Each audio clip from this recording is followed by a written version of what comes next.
Olá, minha amiga, olá, meu amigo, que bom que você está aqui comigo e que você tomou uma decisão. Isso significa que você arriscou. Aliás, decidir é, antes de tudo, arriscar.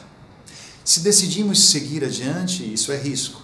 Se decidimos ficar onde estamos, saiba que isso também é um risco. E as pessoas esquecem que viver é arriscar.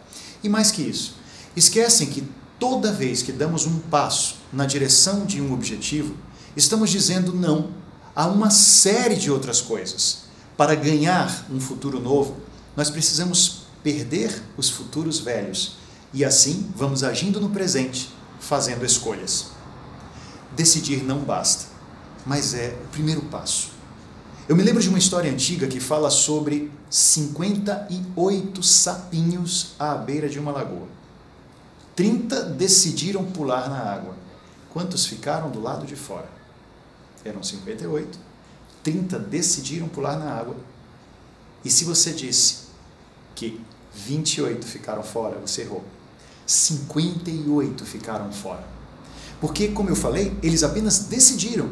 Há muitas outras coisas além da tomada de decisão que são importantes para que possamos seguir adiante com o curso das nossas vidas. Nesta aula número 1, falaremos sobre decisão, que é, com toda certeza, um passo importantíssimo para a mudança da nossa vida. Como disse, essa é a nossa aula 1 do curso PNL Plus. E agora nós vamos pensar um pouco sobre o que nos difere dos outros seres da natureza. Os demais seres, eles não decidem. Um gato é um gato. Sempre foi e sempre será um gato.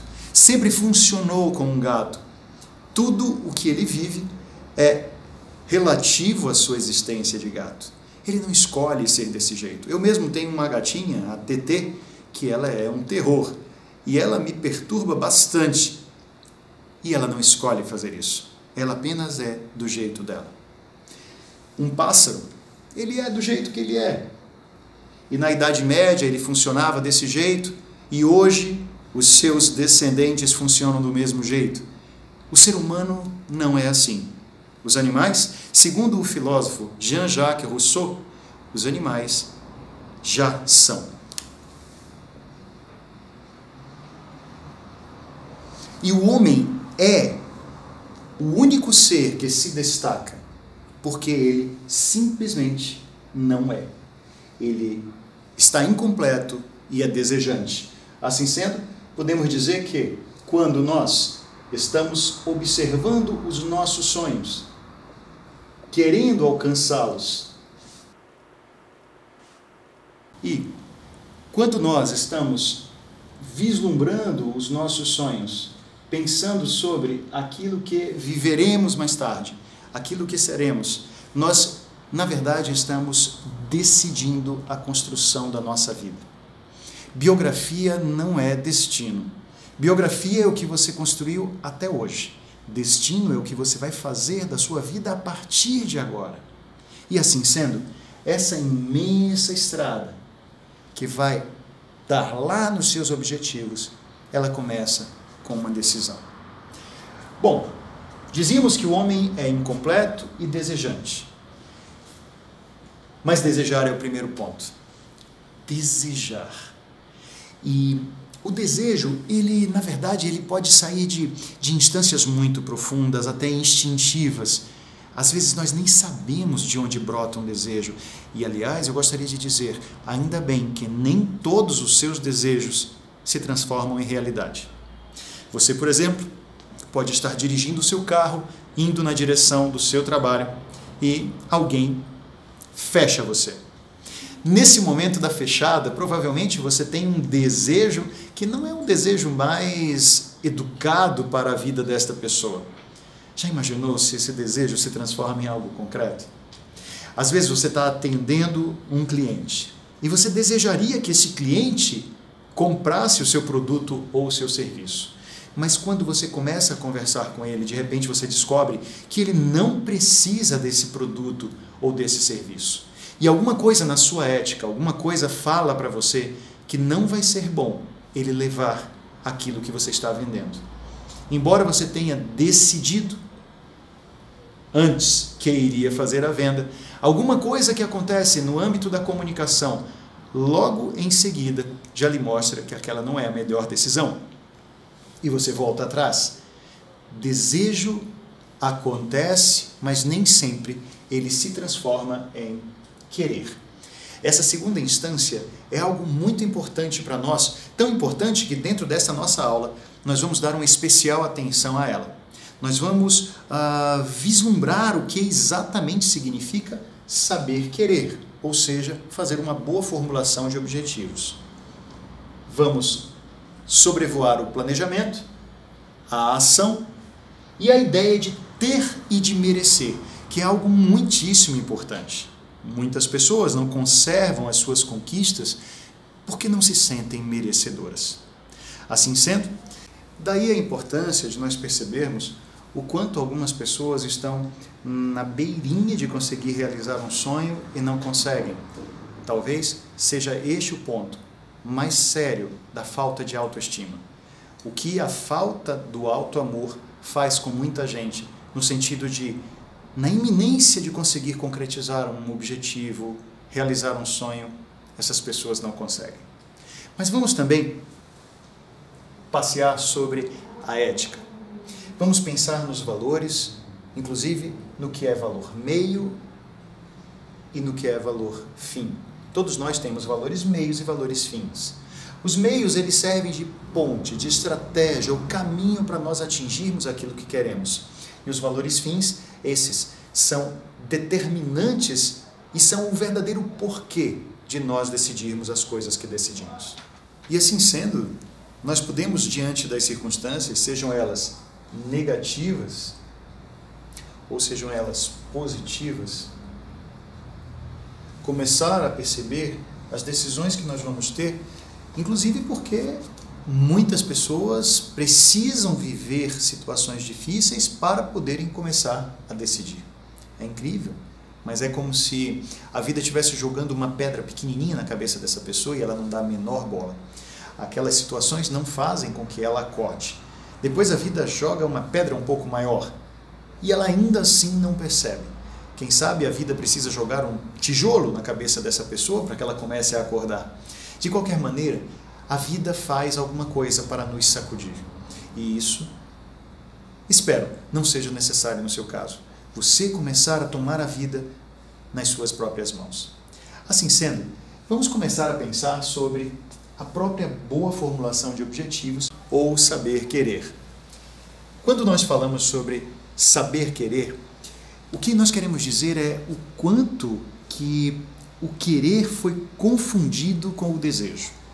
E agora, a programação neurolinguística, que é uma das minhas principais ferramentas de trabalho, e é talvez a espinha dorsal desse curso, quer mostrar que o querer tem particularidades importantes.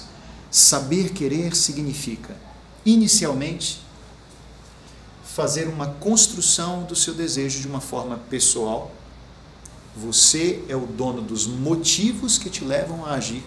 Você também tem as ações em suas mãos. Um outro ponto importante, a linguagem que você usa é uma linguagem positiva. Saber querer significa que você não constrói um tipo de pensamento sobre um objetivo calcado naquela ideia de o que eu quero é nunca mais discutir com o meu chefe. Ou o que eu quero é não mais precisar dirigir um carro velho.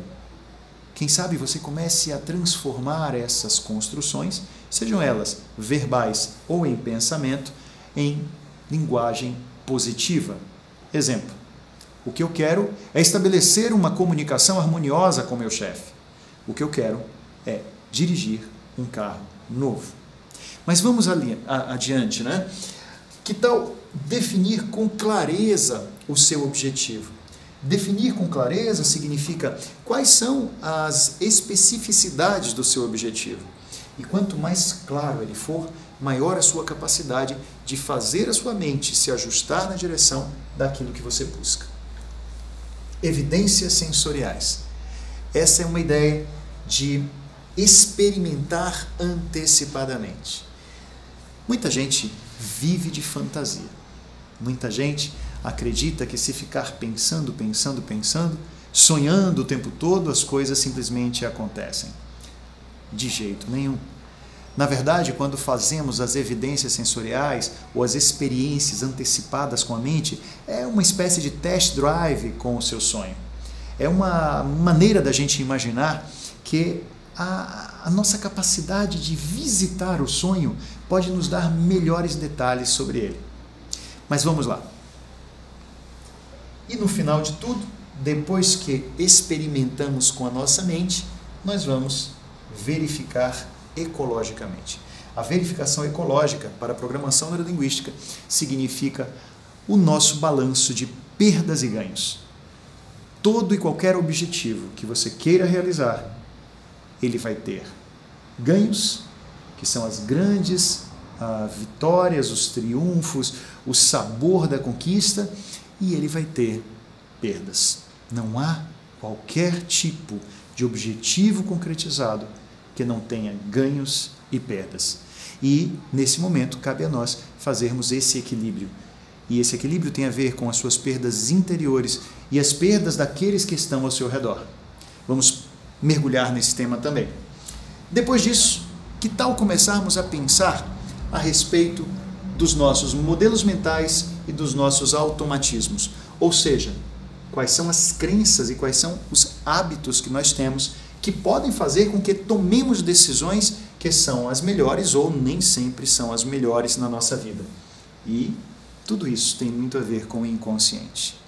Ou seja, um iceberg tem uma pontinha que é vista e tem toda a parte submersa que está escondida. E provavelmente o inconsciente, segundo alguns autores, nessa metáfora, eles acham que não apenas a parte escondida do iceberg é o inconsciente, mas o próprio oceano que não se vê, ele representa essa parte da nossa mente que nós não conhecemos. Muitos autores falam de um inconsciente psíquico. Aí visitamos Freud, visitamos Jung, mas há também aqueles autores que vão falar sobre o inconsciente biológico. Algo do nosso corpo que interfere nas nossas escolhas, que faz com que tomemos algumas decisões. Dessa maneira, que tal começarmos a perguntar também o como? O que é que nós podemos ter que nos ajude no sentido de como fazer para decidir melhor? Eu espero que nessa aula número 1 nós consigamos responder algumas das suas perguntas e que eu possa também deixar você com bastante dúvida, para que possa pesquisar no material que nós vamos disponibilizar também, sugestões de livros, textos e também muitos slides que você poderá usar para poder acompanhar a aula. Essa é a nossa aula número 1. Seja muito bem-vindo. Vem comigo.